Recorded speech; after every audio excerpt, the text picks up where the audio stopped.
Hello to Emmanuel Shachaf. Hello, hello. What will be the headline of this report while President Trump is visiting the Middle East and the Gulf? Well, I think the main headline is that Netanyahu is sidelined as Israel's prime minister. Sideline? Yes, he's completely sidelined. He's not in charge of anything anymore, almost.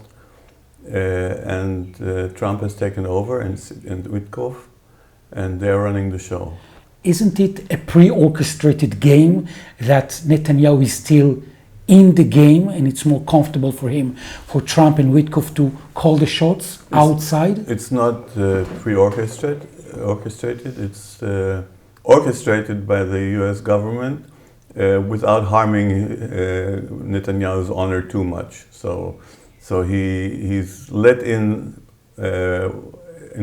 the game where it's convenient, but he's bypassed whenever it's necessary. And while the game within the Israeli government and cabinet, Netanyahu and Ben-Gvir and Smotrich, who is really calling the shots? Ben-Gvir and Smotrich. Not him? No, he's not. He's not calling the shots. And within the relationship of, let's say, Netanyahu and Sarah and Yair Netanyahu, who is really calling the shots? Not him, not Netanyahu. It's either Sarah or Yair or both or whatever. It's not Netanyahu. And in the relationship of Netanyahu and Eyal Zamir, the head of the Israeli military, right now that he decided that he wants to emphasize that he wants all the Israeli possible soldiers to be part of the Israeli army, who is calling the shots? Eyal Zamir. More than any time before. He's doing that? Yeah, I think so. And within when he's trying Netanyahu to schedule his day, if he has to go to court or elsewhere, who is calling the shots? The judges. So basically, he is not in the game. Yeah, he's impotent. He's powerless. It's amazing. The only thing he can do, and he does that, is spoil the show. He through some of the directives he gives and some of the speeches he gives, he causes damage to whatever goes on. For example? Well, preventing advancing the hostage exchanges. He's definitely trying to interrupt this. He's done that before, and he keeps doing it. And while the President Trump is saying that out loud, and Witkoff, they're saying that they believe that the war should be ended right now. Do you think it's feasible? It can be done? I think only if Trump tells Netanyahu to stop the war now. I think for some reason he still hasn't done that. I think he wants Netanyahu to get the message from everything going on. But at some stage, I think he'll have to give him a direct order, because Netanyahu doesn't want to stop the war. But if he will give that direct order, it means that his coalition is going to be collapsed. He's basically sending him home. I don't know, because Netanyahu can say, "I'm sorry, we have to keep relations with the Americans, and this is a situation where it's a force majeure, which I have to, and they may accept that. If they don't, they may prefer accepting this situation. Smotrich and Ben-Gvir may prefer accepting the situation rather than leaving the government, because they know they're not going to be voted in anymore." Do you think that the Israeli people within the coming elections are going to be more right-wing than they are today? I don't think they can be much more right-wing than they are today. So I don't think it's going to go further right-wing. And what about the Israeli politicians showing empathy towards what is happening in Gaza? They don't. They don't. There's no Israeli politician, active Israeli politician, who is showing empathy with what's happening in Gaza, or is protesting or is raising his voice against. What kind of message would you be expecting? And you're meeting them and seeing them in personal meeting, in congresses. What kind of message you would accept for instance, politicians from the left side of the Israeli? I would expect that they express empathy for what's happening to the civilian population of Gaza, in order also to first of all to show empathy, and also to put pressure on the government to wind down the war. Could you sculpture with words any kind of practical sentence of showing empathy? I am against any force against civilians in Gaza. The war has been long enough. We've killed enough people in Gaza. It's not necessary to continue the war. Any continuation of the war causes only mostly civilian damage and civilian death and death of children, and we can't continue on this line. But people from the Israeli streets or Benjamin Netanyahu would have said, hey, we're trying to eliminate and destroy finally the Hamas regime.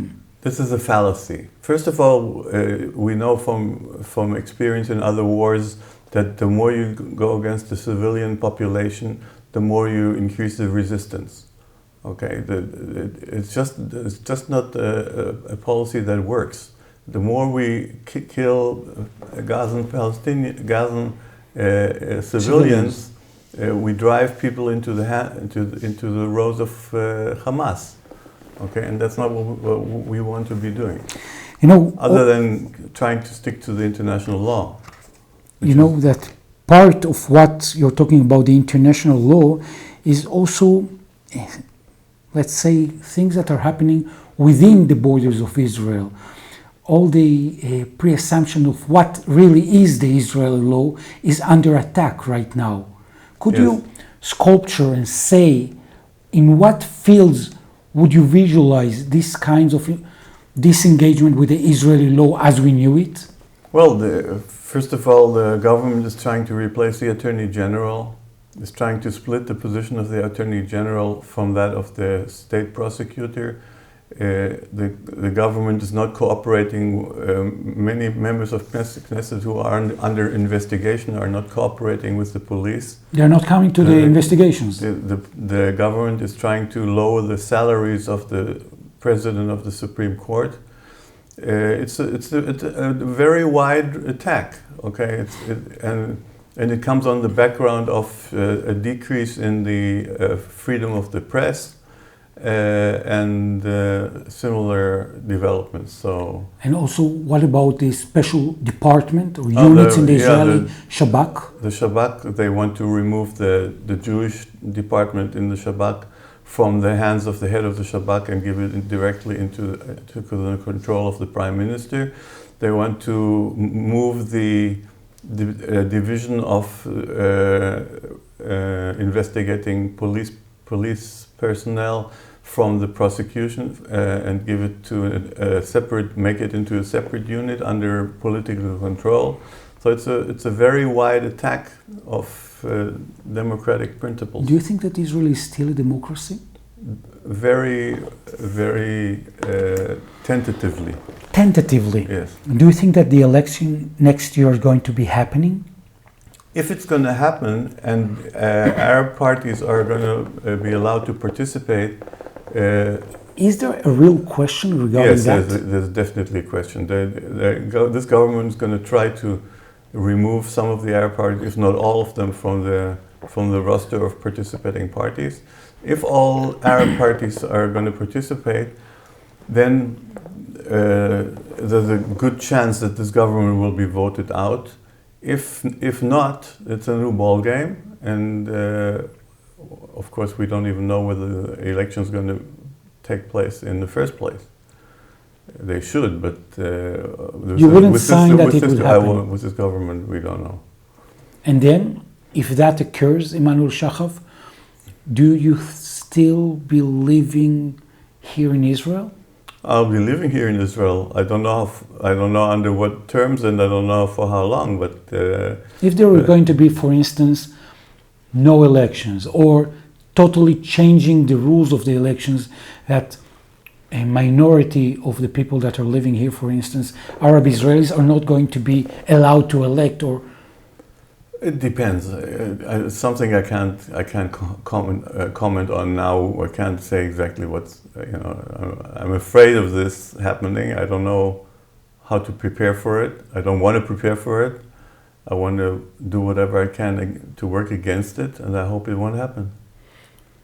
Obviously, at the end of each monthly report, Emmanuel Shachaf, you're sharing one good news. Well, it's the same which has been for several times in the past. It's that the book is coming on. The new one. The new book on the Federation, which I still believe is the only way out. It's coming to a close, and I hope by the end of summer we'll have a rough copy, and we can go ahead and working on printing it. A co-production of you and co-writing. Abu Sada, my Palestinian pal. Taysir Abu Saad, and you're writing it together basically. Yes. Israeli and Palestinian creating one united vision of shared living, with basically equation of having equality in between all the people. Yes. It can be done. It should be done. Today or within 50 years? Within 50 years. Within 50 years. Mm-hmm. For the grandchildren. Yep, for the great-grandchildren. And the great ones. Emmanuel Shachaf, people that want to be part of your journey, how can they engage? On Facebook, Emmanuel Shachaf, the Federation Movement, or Identity, the Quest for Israel's Future. Emmanuel Shachaf, I want to thank you very much. Thank you.